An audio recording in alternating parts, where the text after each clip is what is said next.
Hello, everybody. Welcome back to another chapter, short read of from my book Prejudential: Black America and the Presidents. We are up to chapter 6, John Quincy Adams, and I certainly hope you take this opportunity to buy the book, and you can see how to do that below the video. So, John Quincy Adams, sixth president of the United States, served from 1825 to 1829, the son of another president, John Adams.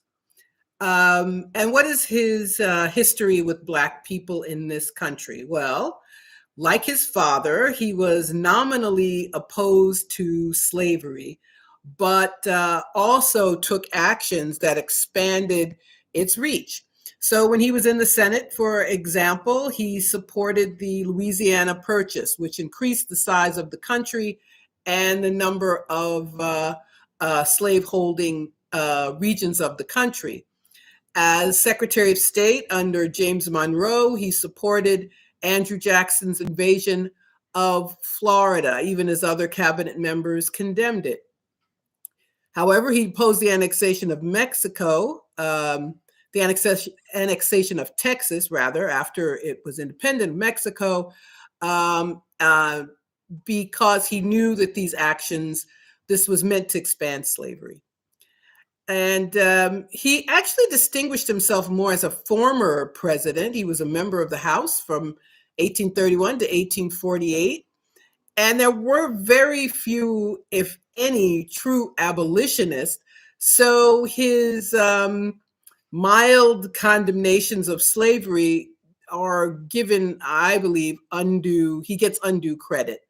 He did oppose the gag rule, which prevented any debates about slavery from even taking place in Congress.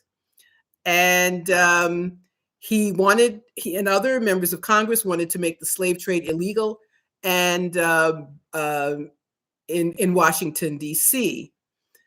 And the gag rule did finally come to an end thanks to his leadership. But he was an accommodationist on the issue of slavery. While the abolitionist movement gained strength, and there were those who came out and said that it should end, he's considered revolutionary just by talking about incremental changes. He said, much in a letter to a paper, the National Intelligencer, in 1839, I would not abolish slavery without a due regard to indemnify the slaveholder for his loss, and to avoid the necessity for that would begin the process with the generation yet unborn. I can lend my hand to no project for the abolition of slavery in these United States without the consent of their masters. Well, and would people who were slaveholding, would they want to end the practice? Well, of course they wouldn't. And he turned out to be correct. The slaveholders didn't give up without a bloody fight. And all he did was kick the can down the road. But he also knew that the Missouri Compromise wasn't going to work. And he said, much am I mistaken if it is not destined to survive his political life and mind. And he called the Missouri Compromise a mere preamble, the title page to a great tragic volume, which it was. He's best known for, after he was defeated by Andrew Jackson, he was involved in the case of the Amistad. The Amistad was a slave ship originally in Cuba. The people being carried from one part of Cuba to another were able to free themselves, take control of the ship, but those people, they could not sail the ship themselves, and those survivors that they depended on in an effort to get themselves back home to Africa instead sailed north to the United States. And the leader, man named Sinkyu, he and others ended up in Connecticut.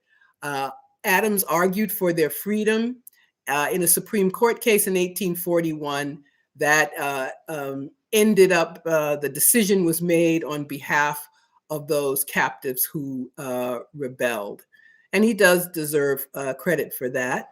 He did lead the charge against the annexation of Texas, which was about the expansion of slavery. Texas has an interesting history. Texas was part of Mexico. Mexico made the mistake of allowing white settlers to enter that part of their territory who brought slavery with them. Mexico banned slavery. Texans, of course, didn't like that, and that was the cause of the Texas drive for independence from Mexico. It was an independent state, but there were always efforts to make it part of the United States. And yes, that was about manifest destiny, and it was about increasing the number of slaveholding states. But Adams did object to that for that reason. But Texas did inevitably become a state in 1845. So he was, as the apologists always say, a man of his times, contributed to slavery, but with respect to the Amistad and the Texas annexation, he did the right thing, but only after he was no longer president. He said once, slavery is in a moral sense is an evil, but as connected with commerce, it has important uses. And that belief dictated what he and others did, which ended up keeping slavery present in this country until the Civil War.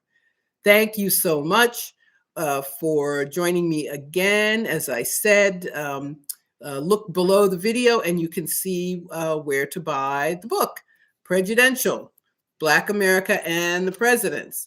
And we'll see each other again soon. Thanks so much for joining me.